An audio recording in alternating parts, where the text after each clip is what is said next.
Meus amigos, mais uma vez, meu bom dia a todos.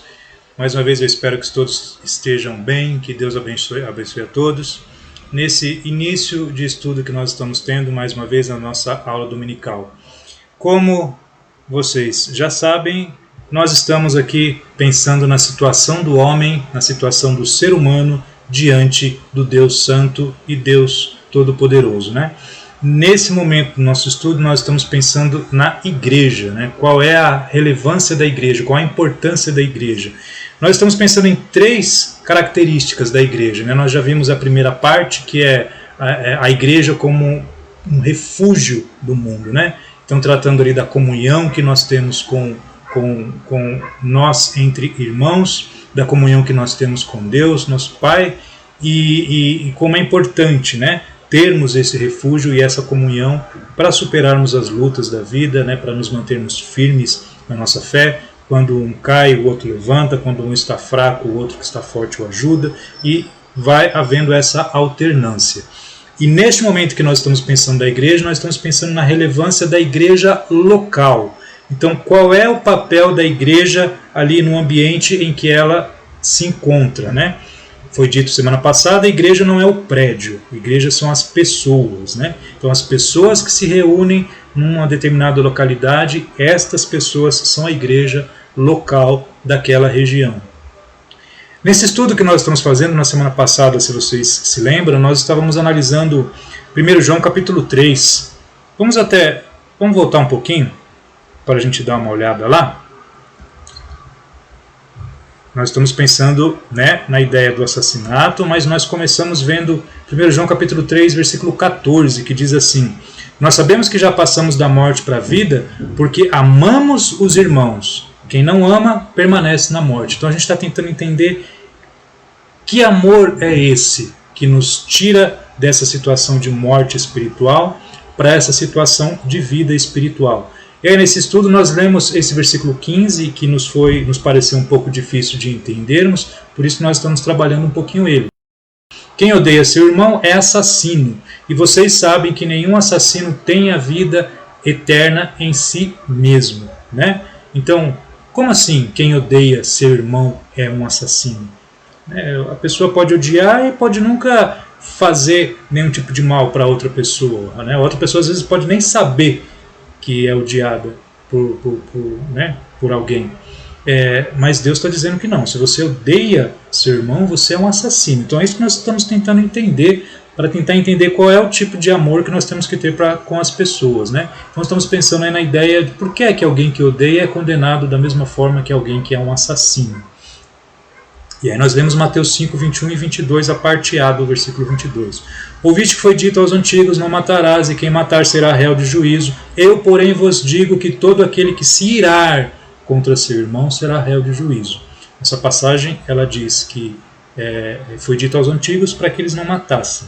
Jesus, na Nova Aliança, no Novo Testamento, ele diz, todo aquele que se irar contra seu irmão será réu da mesma forma que aquele que foi um assassino. Então são palavras realmente duras e palavras realmente difíceis. E nós paramos aqui. Tiago 2,10. Pois quem obedece a toda a lei, mas tropeça em apenas um ponto, torna-se culpado de quebrá-la inteiramente. Então, ou nós obedecemos toda a lei, ou nós somos culpados por quebrá-la. Não faz diferença ir ticando itens que a gente cumpre e itens que a gente não cumpre. Por exemplo, eu falei da seita que guarda o sábado. Não adianta eles ticarem guardar o sábado se dezenas e dezenas de outros itens da lei eles não obedecem. Então, ou somos culpados por não cumprirmos a lei, ou cumprimos toda a lei. Não existe meio termo, né? E aí nós entramos então na aula de hoje, né, de continuarmos pensando nessa ideia da relevância local da igreja. E o próximo versículo, para nós continuarmos entendendo e buscando essa referência do que é o amor que nos salva, né, o que é o amor que nos faz passar da morte para a vida, nós lemos esse 1 João 3,16 que diz assim: nisto conhecemos o amor. Então lembre que nós estamos lendo 1 João, capítulo 3, desde o versículo 14. Lemos o 14, o 15 e agora o 16. Nisto conhecemos o amor. Ele vai nos explicar que Cristo deu a sua vida por nós e nós devemos dar a vida pelos irmãos. Você é um cristão? Você é alguém que se considera um discípulo de Cristo? Você é alguém que entende que faz parte da igreja fundada por Cristo, pelos seus apóstolos? Você acredita que segue a doutrina destes apóstolos? Que são que é aquilo que os salvos precisam cumprir e obedecer, né? É a doutrina dos apóstolos, são aquilo que eles nos deixaram. Então, você tem que se preocupar com passagens como esta. O que é o amor? Cristo deu a sua vida por nós e nós devemos dar a vida pelos irmãos.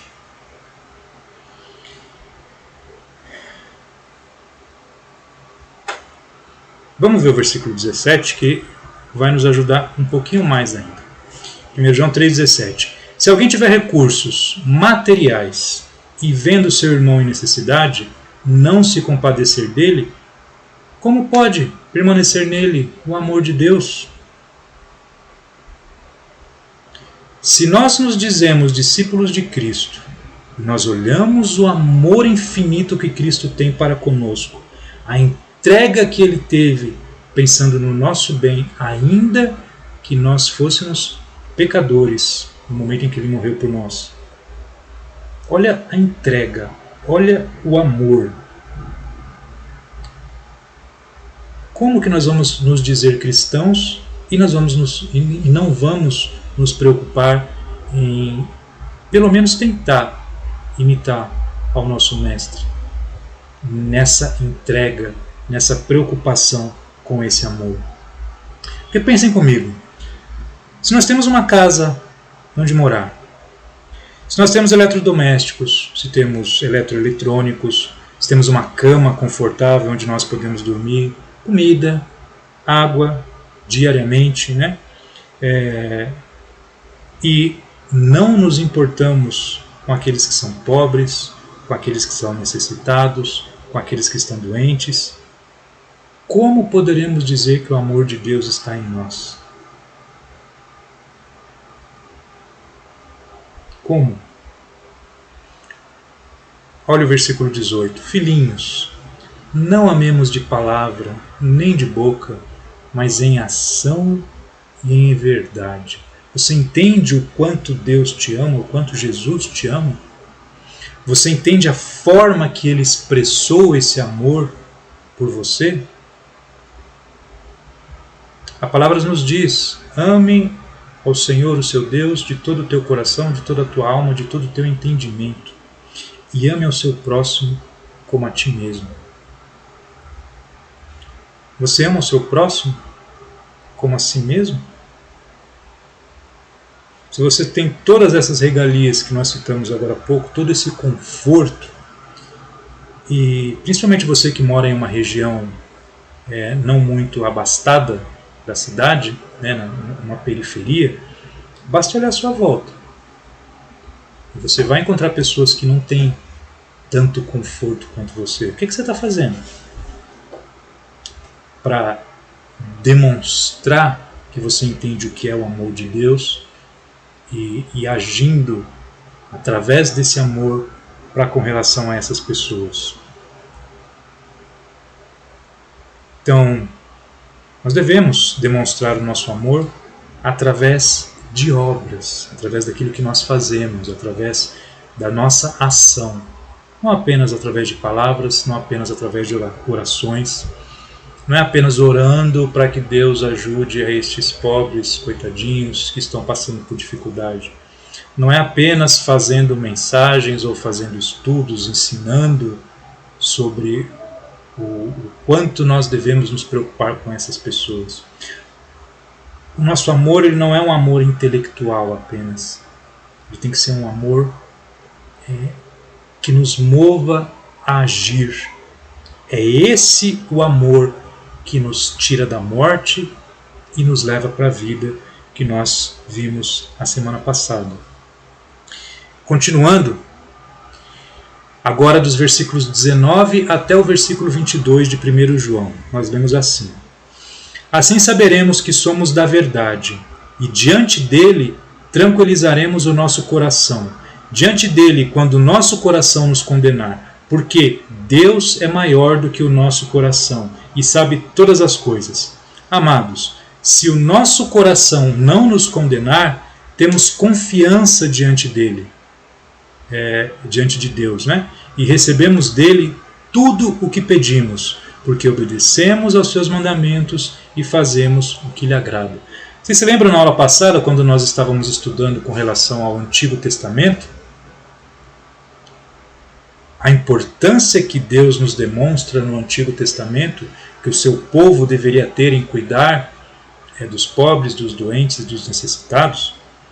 E nós vimos ali aquela passagem que Deus está ensinando com relação ao jejum que eles faziam, que Deus não se agradava daquele jejum, e o clamor que eles faziam não eram atendidos por Deus, porque Deus não se agradava daquilo que eles estavam fazendo, porque era importante que eles obedecessem, né?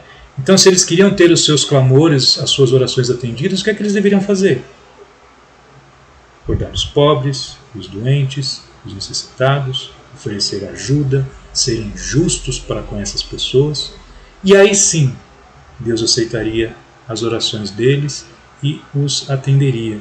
Não é algo muito semelhante ao que nós estamos vendo aqui? Né?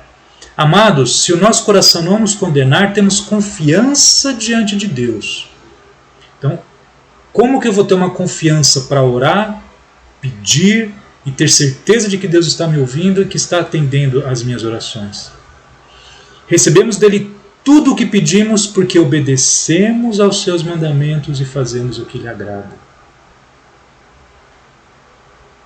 Um verdadeiro cristão tem como alvo na sua vida obedecer a Deus. Esse é o principal propósito de um verdadeiro discípulo de Cristo. O prazer e a alegria desse discípulo está em cumprir os mandamentos de Deus, em obedecer aquilo que Deus nos ordena, né, fazer. E nós temos essa preocupação de fazermos aquilo que agrada a Deus. E depois desses 2 domingos de estudo sobre esse assunto, eu acho que é impossível não percebermos que Deus se agrada que nós cuidemos dos pobres, dos necessitados, não é?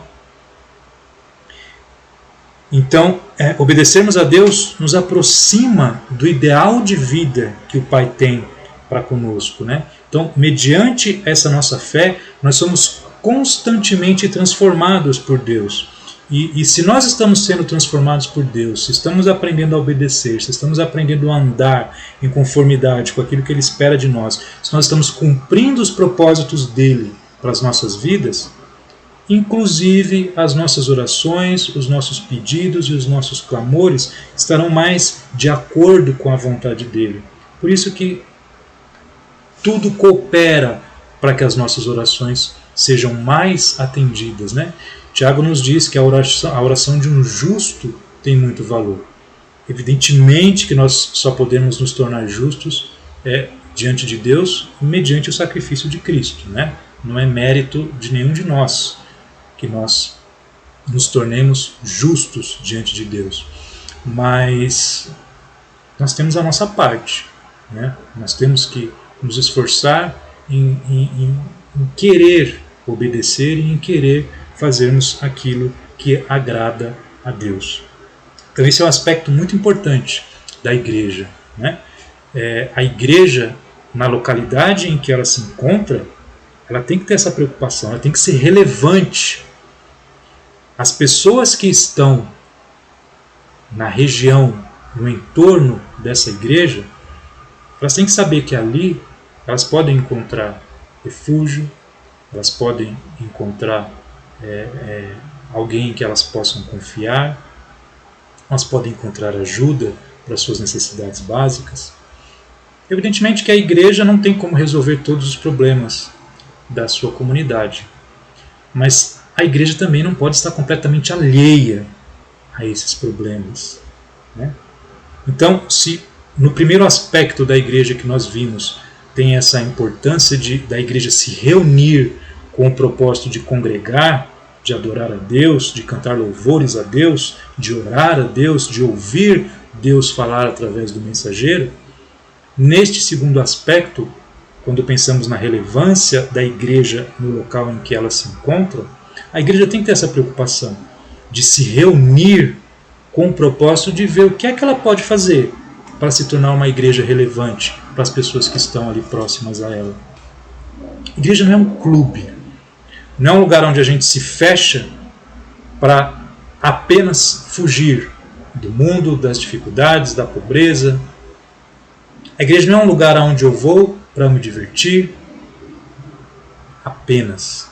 Claro que nós temos que ter prazer em estarmos na presença de Deus e na casa de Deus, cultuando a Deus. Mas fazer parte da igreja também é serviço.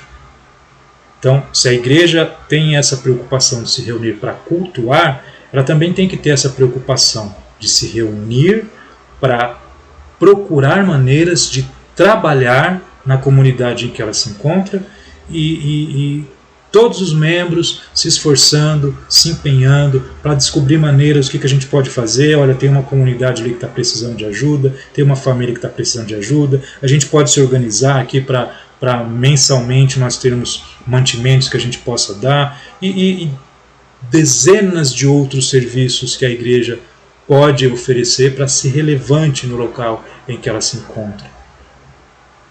Para que a igreja cumpra este propósito de cuidar dos pobres, dos necessitados, primeiramente e evidentemente daqueles que fazem parte desta mesma igreja. Mas isso eu acredito que todos já fazem, né? É difícil pensar numa igreja onde um membro da igreja esteja passando por dificuldade e os outros não se apressem em querer ajudá-lo. Mas a igreja precisa ser relevante na localidade em que ela se encontra. Por quê? Será que isso é uma opinião minha apenas? Ou será que eu tenho um embasamento bíblico para afirmar todas essas coisas que eu estou afirmando? Vamos continuar aqui o nosso estudo então. Vamos pensar agora um pouquinho em Cristo sendo o cabeça da igreja. Ainda dentro deste segundo prisma, tá? Que é pensando na relevância local da igreja.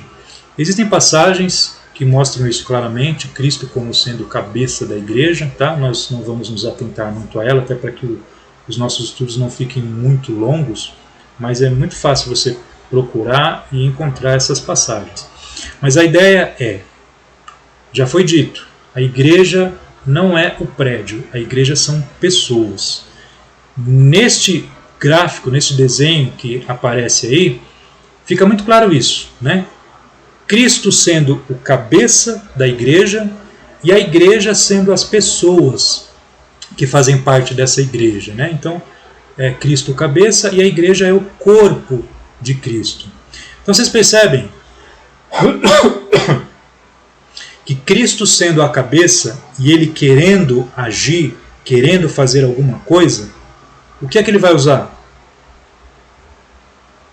As pessoas, os membros, né? Ou seja, as pessoas são o corpo de Cristo. Então, se Cristo quer estender a sua mão para uma determinada comunidade, para ajudar aquela comunidade, olha aí o que é que são as mãos dele.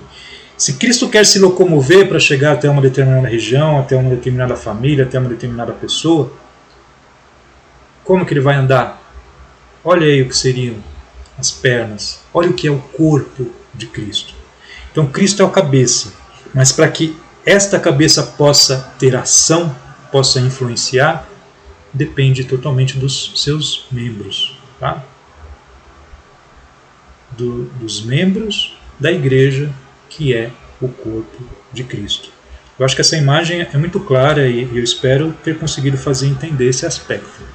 Tá? Lucas capítulo 4, versículos 18 e 19. Olha o que diz para a gente aí.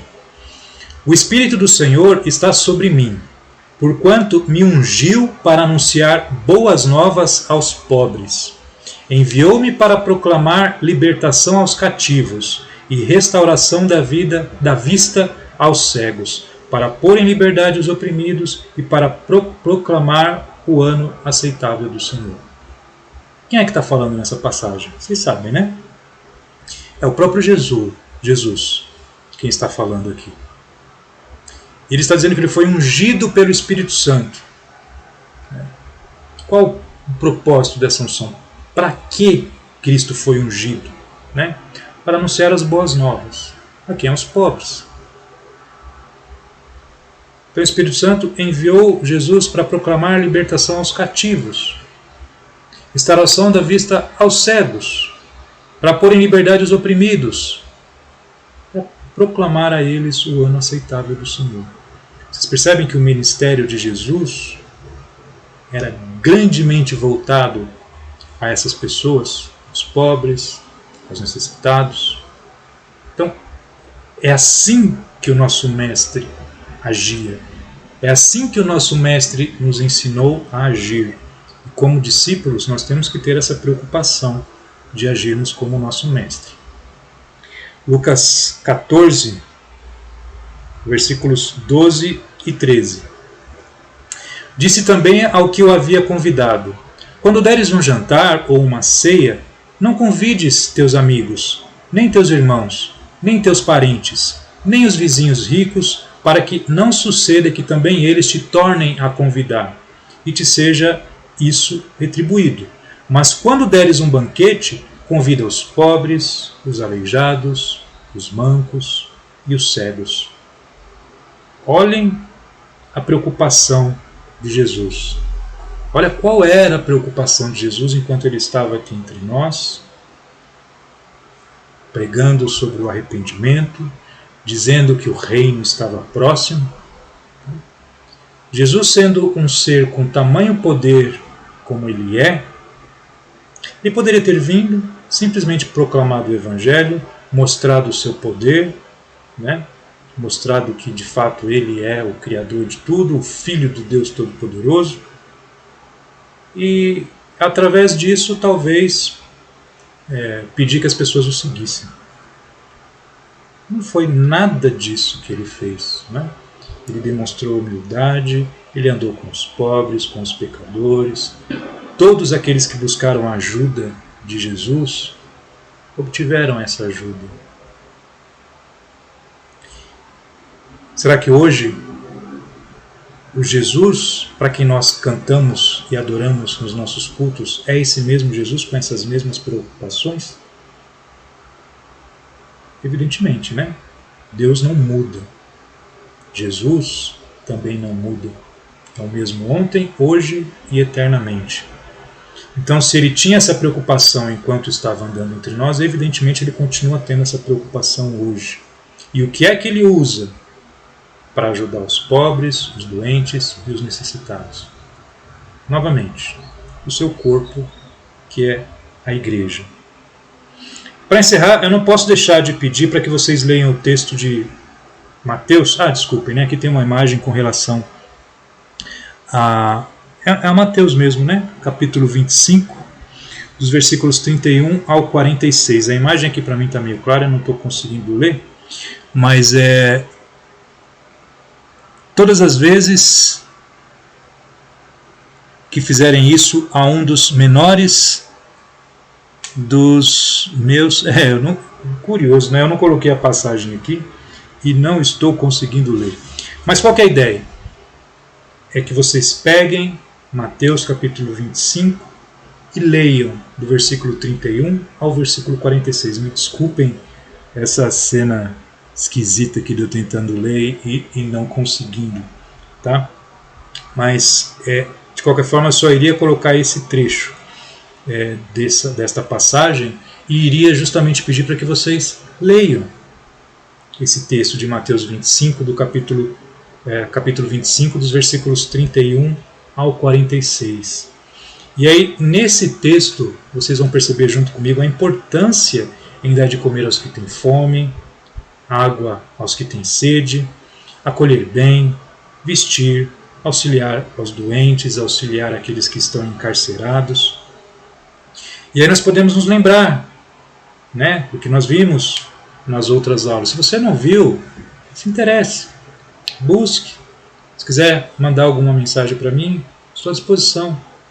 Mas nós falamos em outra aula lá de Jeremias capítulo 22, versículo 16, que Deus diz que quem fizer estas coisas né, quem cuida dos pobres, dos doentes e dos necessitados, isto é que significa conhecê-lo. Então, se nós conhecemos Deus, conhecemos o seu amor, nós temos que praticar as mesmas coisas que ele pratica e que ele quer, essas coisas que o agradam, né? Em 1 João 3,14 nós aprendemos que quem não ama não está salvo. É o amor que nos tira da morte para a vida. E que esse amor é um amor que age. Né? Então Deus quer que todos os homens sejam salvos, mas para isso cada um precisaria amolecer o seu coração, crer, deixar que Deus opere o milagre da salvação em suas almas. Porque eu não sei como é que vocês entendem o fato de nós estarmos salvos, né, daqueles que estão salvos. É um milagre. Um milagre. Eu me afastei de Deus durante anos. E Ele me ama tanto que Ele me tirou daquela vida e me trouxe de volta ao convívio dos irmãos, ao convívio das coisas espirituais. E esse amor que Ele tem por mim é infinito. E é um amor infinito que Ele tem por toda a humanidade. É um amor infinito que Ele tem por você. E Ele demonstra isso através das ações dEle. E que outra forma nós podemos demonstrar que o amamos, que não seja nos esforçando em obedecê-lo também, né? Então, é muito importante nós termos essa preocupação em nossas vidas, né? Nós precisamos crer, precisamos confiar em Deus, confiar no Senhor e aprendermos a nos entregar verdadeiramente a Ele, né? Muitas vezes a gente não precisa se preocupar se a gente compreende exatamente o que é que Deus quer, por que é que Deus está nos pedindo alguma coisa, mas nós precisamos confiar, né? Eu preciso me esforçar em obedecer, ainda que eu não entenda. Por exemplo, quando nós vimos aquela passagem que pode ser difícil para alguns, né? Que se você odeia ao seu irmão, é como se você fosse um assassino. Então, eu posso não entender exatamente como é que isso funciona. Ou alguém pode não entender exatamente como é que isso funciona. Mas ela não pode cultivar um sentimento de ódio por quem quer que seja. Uma pessoa não pode viver dessa forma e achar que tem o amor de Deus em si, né? Então temos que ter essa preocupação em obedecermos, até para que a gente possa ter a consciência limpa, a consciência tranquila, para que a gente possa orar a Deus com vigor, crendo que Ele está ouvindo, que Ele vai atender, porque temos essa confiança de estarmos nos esforçando. Não de querermos ser perfeitos, mas eu tenho que estar buscando, eu tenho que estar tentando, eu tenho que estar lutando. Eu não posso ver a Bíblia me falando sobre uma coisa tantas e tantas vezes e não me preocupar com aquilo. Então eu tenho que ter essa preocupação. Então é dessa maneira que Deus se alegrará conosco, né? Quando nós estivermos nos esforçando em fazer aquilo que o agrada. Certamente Ele se alegrará conosco, né? E é importante pensarmos que assim Jesus ele dá continuidade ao seu ministério, né? Que é o plano de salvação para a humanidade, que é através da sua igreja. Jesus não apenas falou do Evangelho e as pessoas simplesmente iam para ouvi-lo. As pessoas queriam estar próximas de Jesus, porque elas sabiam que elas podiam encontrar nele tudo aquilo que elas precisavam. E isso criava a oportunidade para que elas ouvissem a maravilhosa mensagem do reino, a maravilhosa mensagem da salvação. É impossível nós sermos cristãos e não nos preocuparmos em ajudar ao próximo, em não amar ao próximo como a nós mesmos. Eu não posso dizer que amo a Deus, muito menos que eu me esforço em amar a Deus de todo o meu coração, de toda a minha vontade, de todo o meu entendimento, se eu não estou preocupado em amar ao próximo como a mim mesmo. E você quer saber quem é o nosso próximo? Você quer saber quem nós devemos dar prioridade em ajudar? Porque foi dito nessas aulas, né, que evidentemente o nós damos uma importância maior àqueles que são da congregação, àqueles que são nossos irmãos. Então, alguém entre nós que está passando por alguma dificuldade, a igreja prontamente vai se empenhar em auxiliar esta pessoa. Mas nós não devemos nos preocupar com aqueles que estão em volta. Então, quem é o nosso próximo a quem nós devemos nos esforçar em ajudar? Então aí eu dou mais uma dica de leitura para que você leia, medite e pense em quem é o nosso próximo. Lucas capítulo 10, dos versículos 25 ao 37, eu não sei se eu pus aqui. Aqui está a sugestão de leitura, né, de Mateus 25, do 31 ao 46. E eu peço também que vocês leiam Lucas capítulo 10, dos versículos 25 ao 37. E ali vocês vão ter a oportunidade de meditar e aprender quem é o nosso próximo, né? Quem nós devemos estar preocupados em ajudar. E se houver alguma dificuldade em compreender esse texto ou qualquer outro texto que tenha sido citado, estou à disposição para tentar ajudar na compreensão. Eu só estou citando esses dois textos porque eles são textos longos, mas são textos conhecidos também. Então, e é interessante também deixar que vocês, através do próprio esforço de vocês, tenham uma preocupação durante a semana de lerem esses textos aí, tá bom?